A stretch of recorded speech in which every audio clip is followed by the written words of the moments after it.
សួស្តីប្រិយមិត្តទាំងអស់គ្នាថ្ងៃនេះនាងខ្ញុំនឹងបង្ហាញពីរបៀបធ្វើក្តាមថ្មពងជ្រក់ដែលមានរសជាតិឈ្ងុយឆ្ងាញ់និងបច្ចុប្បន្នគេនិយមបរិភោគដែលគ្រឿងផ្សំមានដូចជាក្តាមថ្ម3ធំល្មមទឹកត្រី350មីលីលីត្រទឹក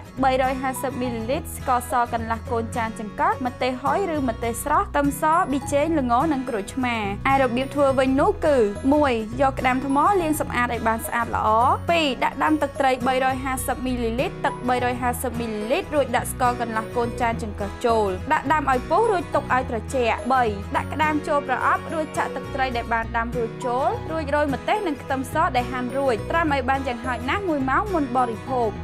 ឯវិធីធ្វើទឹកត្រីកោះកុងញ៉ាំជាមួយក្តាមនោះគឺបុកម្ទេសខ្ទឹមសគល់ជីវ៉ាន់ស៊ុយស្ករអំបិលរួចកូរចូលគ្នាឲ្យសព្វបន្ថែមជាមួយនឹងក្រូចឆ្មាទឹកត្រីភ្លក់មើលឲ្យល្មមជាការស្រេច